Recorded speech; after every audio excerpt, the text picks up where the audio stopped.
साहेब तुमची ओळख? मी संदीप पाटील, अतिरिक्त कार्यकारी अभियंता गणेश. माझं नाव अतुल पाटील, उपकार्यकारी अभियंता आजरा.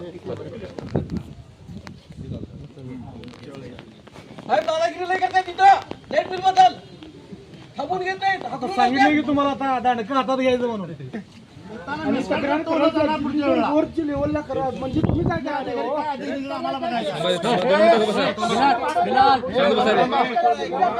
भाषण चालू वतीनं आज महावितरणवरती तिरडी मोर्चा आणलाय. या तिरडी मोर्चाची का गरज पडली हे अधिकाऱ्यांनी थोडं समजावून घेणं गरजेचं आहे.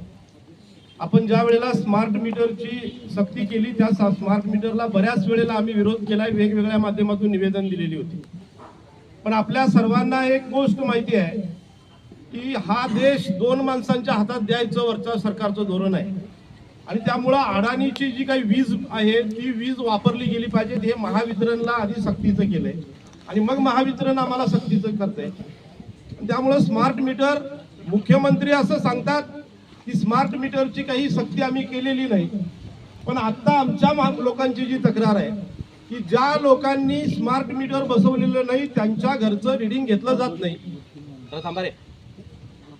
त्यांचं रिडिंग घेतलं जात नाही आणि मग अंदाजे रिडिंग दिलं जातं ते दुप्पट तिप्पट दिलं जातं आणि इथं आल्यानंतर सांगितलं जातं की आधी तुमच्या घरचं मीटर बदला आणि मग आमच्याकडून ते जी काही रक्कम वाढलेली असेल ती करून घ्या. बरोबर आहे ना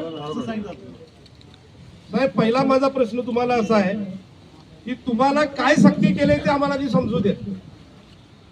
तुम्हाला स्मार्ट मीटर 100% जर काय करायचे असतील तर तुमच्या मंत्र्यांनी आणि मुख्यमंत्र्यांनी सांगितलेलं होतं की आम्ही असं कंपल्शन केलेलं नाही.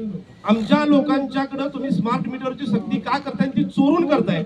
मग असे एक दोघांनी सांगितलं की कॉलनी जर काय असेल किंवा अपार्टमेंट असेल तर अपार्टमेंटला फवारणी करतो म्हणून सांगितलं आणि मग स्मार्ट मीटर बसवत आहेत. त्यामुळे पहिला या गोष्टीचा आम्ही निषेध करतो. तुम्हाला जर काय स्मार्ट मीटरच्या बाबतीमध्ये उरलेल्या लोकांना तुम्ही सक्ती केला तर आत्ताची कुठलीही बिलं आम्ही भरणार नाही, आम्ही त्याची इथं होळी करू. तुम्ही चौपट पाचपट लावताय. सगळ्यांना टेलिफोन एक्सचेंजची सगळ्यांना माहिती असावी म्हणून सांगतो. तुम्हाला सुद्धा अधिकाऱ्याने या गोष्टीची माहिती असावी की आपल्याकडे पूर्वी फोन असायचे आणि हळूहळू स्मार्टफोन आल्यानंतर टेलिफोन एक्सचेंज जे असेल ते बंद झालं.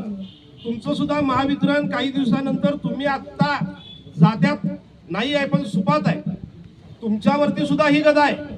जे सर्वसामान्य आमच्या लोक आहेत त्यांच्या नोकऱ्यांच्या वरती गदा आहे आणि फक्त 7,000 8,000 वरती अदानीने आता माणसं ठेवलेत आणि